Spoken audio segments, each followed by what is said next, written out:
Hey guys, welcome back to my channel. This is Stacia the Cunning Mom, and for all my reality show junkies, this one is for you. So today I'm going to be doing a video on 90 Day Fiance before the 90 days. So what I'm going to do is I'm going to give a quick recap of some of the couples, and then we'll go into the episode, the last episode that aired last night. So the first one I'm going to start with is Caesar and Maria. So Caesar is the American and Maria is from the Ukraine. And I'm starting off with them because it's going to be real quick and easy with them. They're a fraud. You all may know by now that their relationship is not real. I used to feel sorry for Caesar when the season first started, but they bamboozled us. He bamboozled us all just so he can be on TV. So, I mean, I don't feel sorry for Caesar anymore. The decisions he's made, the choices he's made, they're just dumb. And like I said, the relationship is fake. It's no longer real. They had a real relationship, but the relationship ended before the season started. Or so I've heard through the social media grapevines, that the relationship ended before the season started and he just wanted to be on TV. So they continued, and Maria agreed to continue with the chatting and whatnot. But it makes no sense to even waste energy talking about these two, considering that the relationship is not real. So who knows if anything that Caesar says is even true. So we'll move on from them and we will not speak of Caesar and Maria again. Moving on. So the next couple I'm going to speak of is Benjamin and Akinyi. Benjamin is the American. Akinyi is from Kenya. And they're kind of an odd couple. Benjamin went to Kenya so he can meet Akinyi and meet her family. And his intention was to propose to her. So when he first got there, he stayed with her brother, Fidel. And the brother was pretty much supposed to learn more about him. And then he would report back to the dad. Report back to the dad about Benjamin. So as the season moved on, Benjamin finally moved out of Fidel's apartment and he went into his own apartment, and Akinyi went to go stay with him. But she had to stay in her own room. I don't know if she slept on the couch or I don't know what, but they did not sleep in the same bed. Benjamin does not agree in sex before marriage. Akinyi clearly doesn't feel the same way because she was a little bit salty that he didn't want to do anything. So an episode where she drank a bit too much and he wasn't very happy about her behavior when she drank.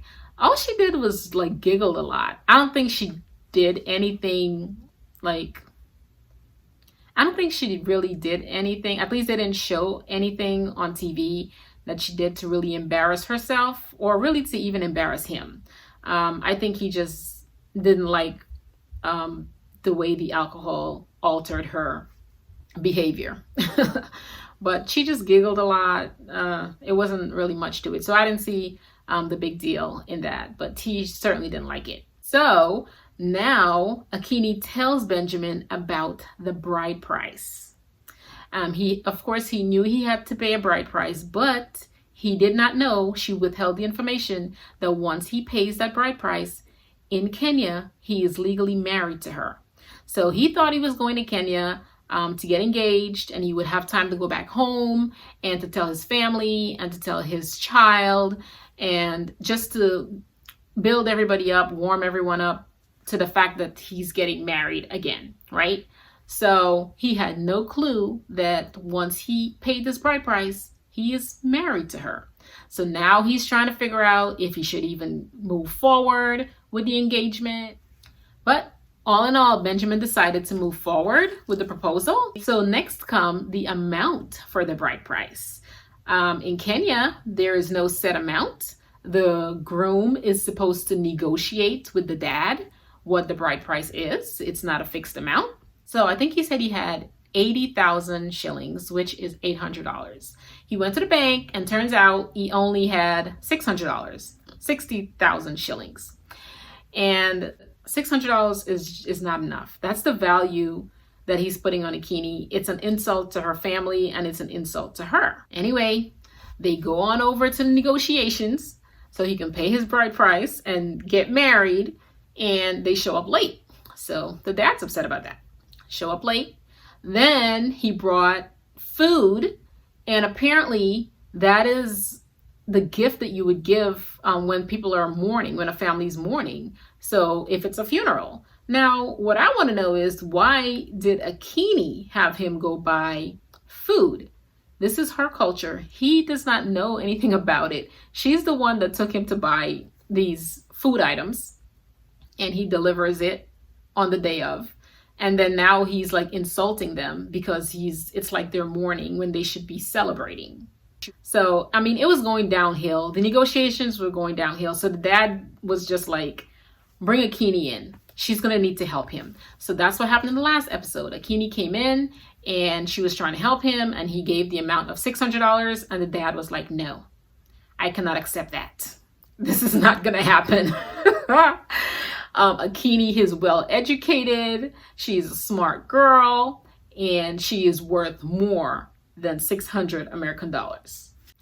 And Akinyi was embarrassed, but she knew the amount he was going with. She was just embarrassed because all her family was there, and that's the amount that he valued her. But it is negotiations. So Benjamin said that he would continue to pay in the future. That's all he has right now, and he will continue to pay in the future. Now, the issue with that is, according to Akinyi, he could be paying forever because he never agreed on a set amount. He didn't negotiate correctly, and she's sitting right there, and she didn't even help the man out. I think maybe she's scared of her dad or what, but he did not negotiate and agree to a final price. He just said he's going to continue to pay. When do you stop paying? So, poor guy. I do feel bad for him, but I do hope he figures out what his final price would be. He'll need to go back to negotiations. Maybe next week they'll go back to negotiations and come up with a set amount, because he has a child. He has to support a child. He has to file all this paperwork to get Akinyi to America. So it's costly.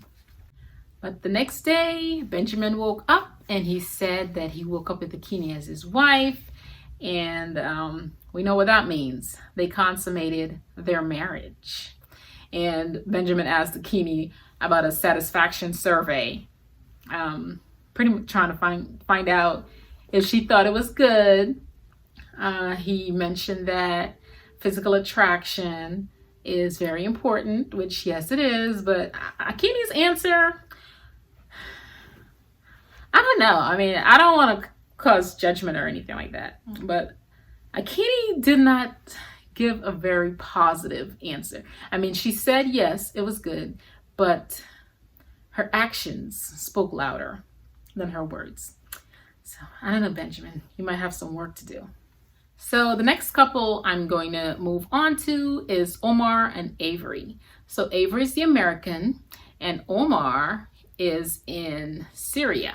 So he lives in Syria, and there's a travel ban for Syria, between Syria and the United States. It's a travel ban. So people from Syria cannot just come to the United States.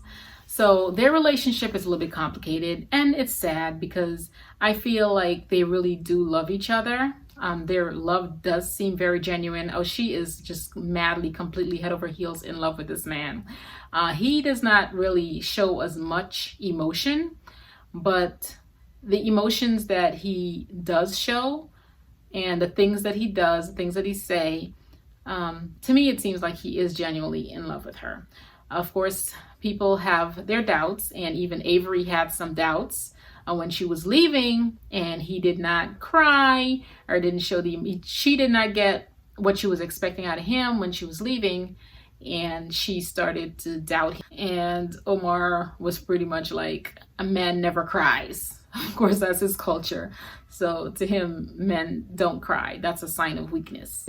So Omar was basically like, okay, so you think I'm just trying to use you? You're doubting me? You think I'm trying to use you? We don't have to file any paperwork. We could just live here. And she's like, no, I want to go to the United States. So yeah. But yeah, she was very sad when she had to leave. He did show some emotion when at the airport. He did show emotion. Maybe it set in. Maybe it had set in that she's leaving now and they don't know when they're going to see each other again. So, I mean, it was kind of heartbreaking watching them. I did feel bad for them.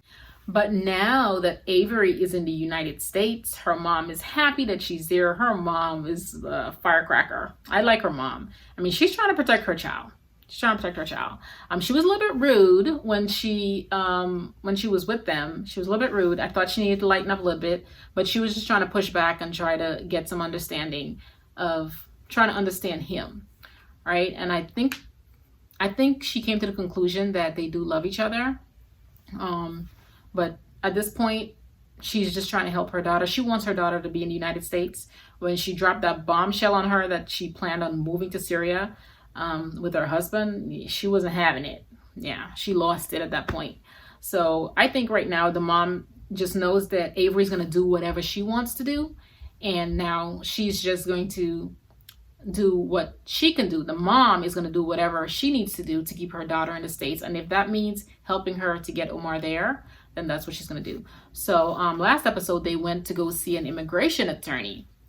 And the immigration attorney basically told her that there's a 5% chance of him there's a 5% chance. So pretty much the cases that have been filed, so they've filed for exemptions to the travel ban, and 5% of those cases actually get approved. So she was just like sobbing, and she said that she was going to go stay with him if she's not since they don't know if he's even going to get here or how long it's going to take.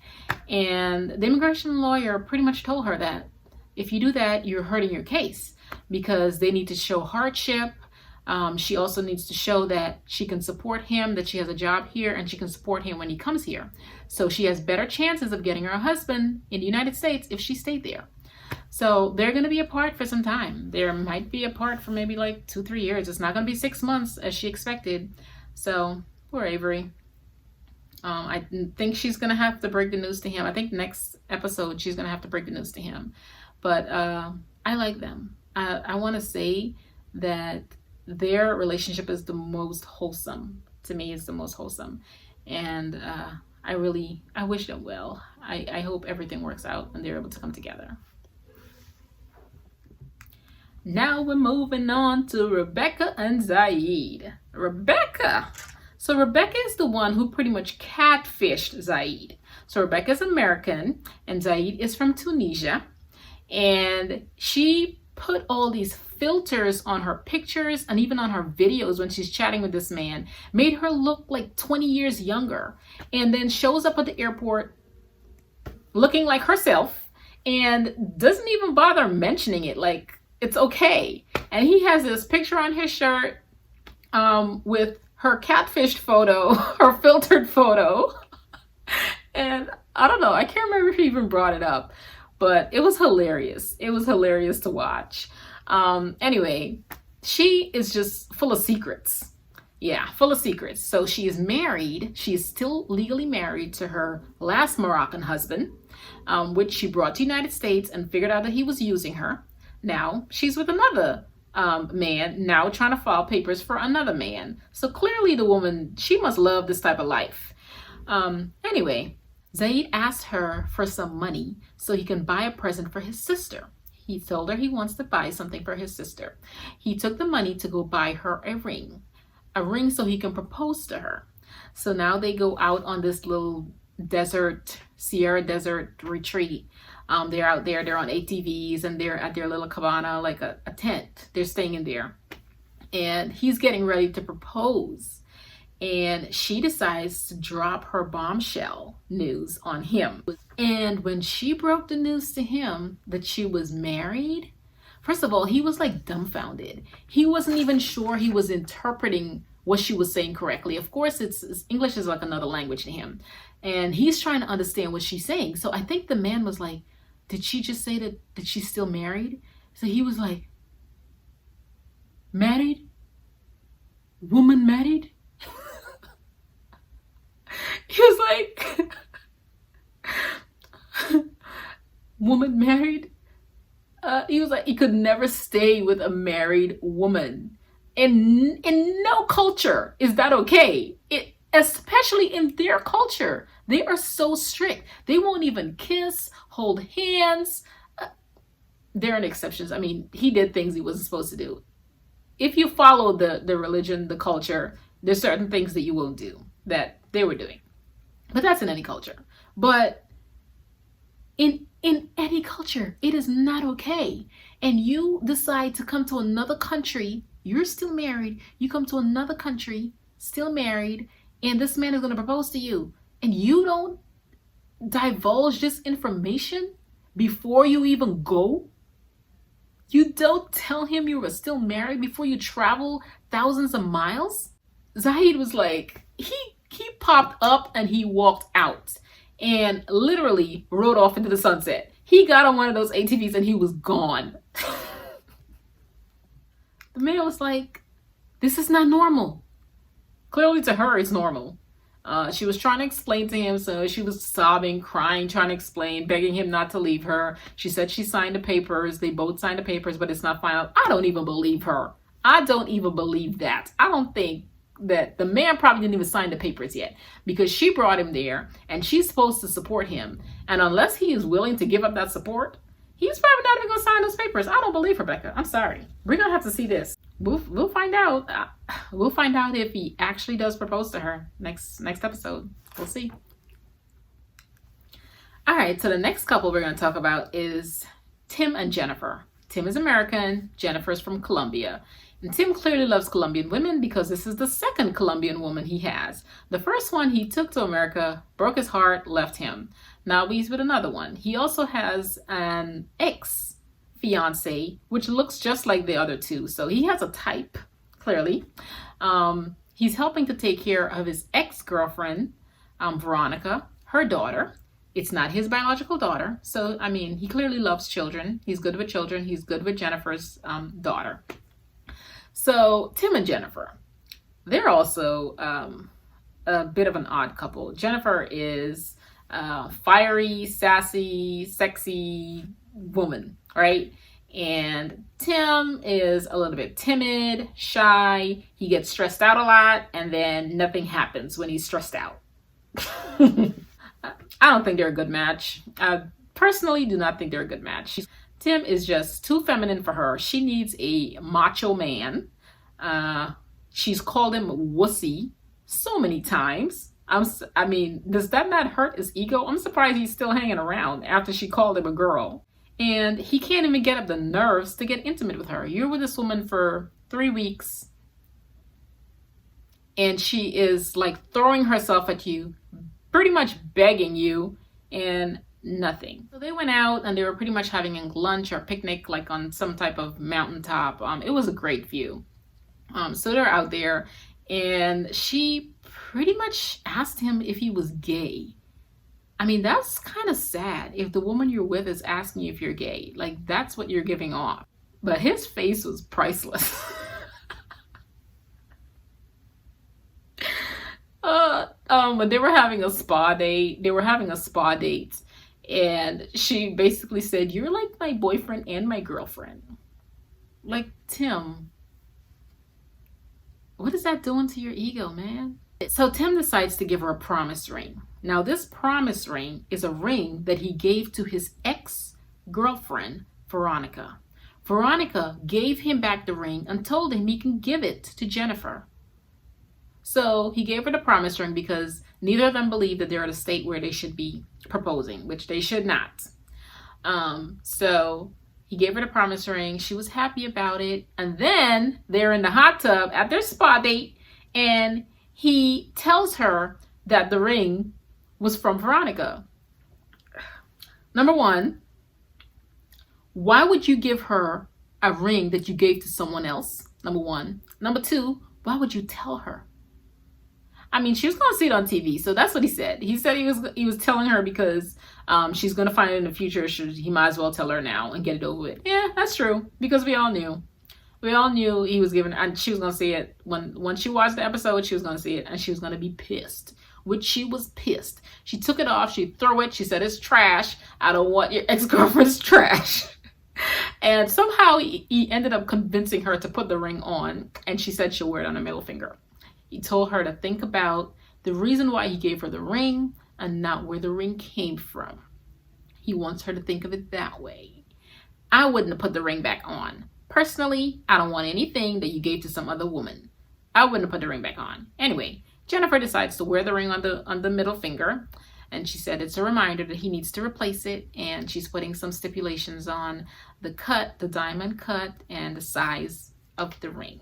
So it's their last night, and they're having dinner, and Jennifer is expressing to him how she doesn't trust men easily, and since her marriage ended, he's the first one that she's let in and that she's let meet her daughter. And he's thankful for that, and he appreciates that, and he mentions that this is the last night and this is his opportunity to get some. So apparently he wasn't done packing, and he got home and he needed to pack. They got home late, he needed to pack, and when he was done packing, she was asleep.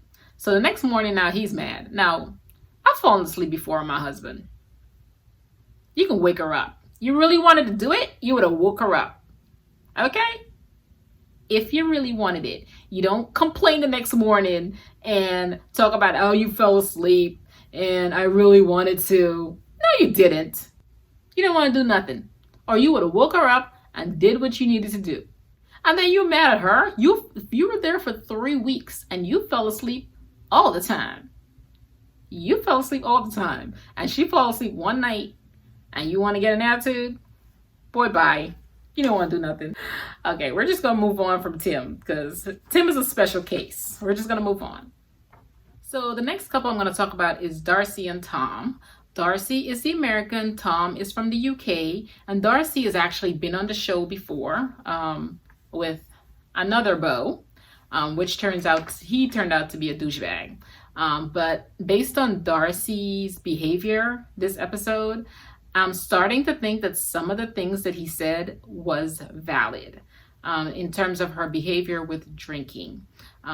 He pretty much wanted her to, her last boyfriend wanted her to quit drinking. We didn't see the way she acted in those episodes. I didn't see fully. What I saw, I didn't think was that bad. But in these episodes with Tom, there was an episode when she was really drunk. Her sister was around, and it was not a good look. It was not a good look for her. So I think some of the things that the ex spoke about was valid. Although he was just a jerk. He was a complete jerk. She didn't need to be with him anyway. So Darcy and Tom. So in the past episode, Darcy and Tom went salsa dancing with Tom's sister, and Tom's sister is very blunt. She's very direct. She says what she's got to say, and she was pretty much trying to force Darcy into making Tom define the relationship, which she should have done. She was there for 3 weeks, and when she leaves, she needs to know where they stand. So the sister pretty much forced Darcy into doing that. Tom's sister forced Darcy into doing that, which I think was a good thing. And Tom did eventually say that, yes, they're exclusive. Darcy kept telling him how much she loved him, which he never reciprocated until it was their last night at dinner. And he took her out to a romantic dinner, and she was so happy, and he professed his love for her, and he said he was in love with her. And then Tom takes out a box. Darcy's thinking he's going to propose, right? I'm thinking he's going to propose. We're all thinking he's going to propose. And Tom gives her a key to his house. Darcy lives in the United States of America. Tom lives in the United Kingdom. And he gives her a key to his house, a house that she can't just pop up to. Okay, Tom, who puts a key in a ring box? He put her key in a ring box. That is just so messed up. It is just so messed up. I don't know what kind of games he's trying to play, but I would have been pissed. Don't try to play me. Sorry, Tom. That was messed up on so many levels. I would have been mad. But Darcy was just happy that Tom actually said that he loves her. I'm glad he did. I want Darcy to be happy. She just has a lot of insecurity issues between her and her twin sister. The competitiveness, it's just not a good look. It's not a good, both of them have issues with competing against each other. You can tell they grew up that way, and that's just been a thing. But outsiders don't find that cute at all. They do not. And the men did not find it cute. It was complete turn off. It was a disaster. It was a train wreck watching the two of them trying to compete and see whose relationship is better. And Darcy, yeah. Anyway, she has insecurities issues, which she needs to work on. But I do wish her well. I hope she finds the love that she deserves. At the end of that episode, well, he took her to the airport and they said their goodbyes, gave her a kiss, and walked out. And then he came running back in. He came running back into the airport, gave her a big hug and a kiss, and I know that just filled Darcy's love bucket up. Yeah, she was happy. Yeah, it was good to see her happy. Now, the final couple I'm going to talk about is Angela and Michael. Now, Angela is the American. She's older, extremely older than Michael, and Michael is in Nigeria. Now, Michael just wants to come to the United States. That's obvious. It's obvious. When she proposed to him, yeah, I said that. She proposed to him. It was like last season. So they've been on the show before, still trying to make it work. And the way she proposed, she gave him a flag, a United States flag, and she says, "You're going to America." How do you propose to someone saying that you're going to America? First of all, why are you proposing to the man? Right? Number one, why are you proposing to the man? Number two, you're going to America? Okay, so I feel like their relationship is fake too. I don't know. I don't know. Some people think though they really are in love with each other. I don't think so. I think Angela just want to be on TV. I think she was on like Maury before. I think it was Maury. Yeah, she's been on a few TV shows. Angela just likes to be on TV. She likes to see herself on TV. And she's just an angry person. Just angry. She throws cups in people's faces, smashes cakes in people's faces. Like, is that even necessary? So in the last episode, they were having their engagement party. And his family, through the engagement party, they planned everything. I mean, she got there and they even had her outfit. She had a traditional African wear outfit, which matched her husband's. And she had to break the news to his mom because Michael's mom wants a grandchild. And she has one egg. She has one egg. She said her uterus is perfect. She has a beautiful uterus and she could carry the baby, but she just doesn't have any egg to produce, right? So she had to break the news to his mom and she didn't. She chickened out. She was afraid that the mom was going to say, no, they can't get married. So, I mean, she got to meet his family. Michael seems very happy. She met up with his friends prior. Some of the friends, I think she thinks that these guys are a bad influence on him, that they're taking him out and partying and meeting up with girls and whatnot. And she thinks they're a bad influence. So she don't want him hanging out with any of his friends. She's very controlling, extremely controlling. And one of the friends, or a few of the friends, pretty much told her that my wife would never talk to me like that or would never speak to my friends like that. And she just got angry and she threw the glass in his face. And then, yeah, and that was it. But she came back to apologize last episode. She came to apologize and she said she apologized for her behavior. She did apologize. She does not apologize for what she said. She apologized for her behavior. And Michael didn't even want to shake his friend's hands. Michael's playing the role so he can get his green card. Okay. Yes. He's not even worried about her carrying a baby because he knows that she's not going to be carrying his baby. Once he get his green card, he's going to find him a woman that can carry a baby for him. So go ahead, Angela. Waste your time. Waste everybody else's time. I don't buy it. I don't buy this relationship. I just don't buy it.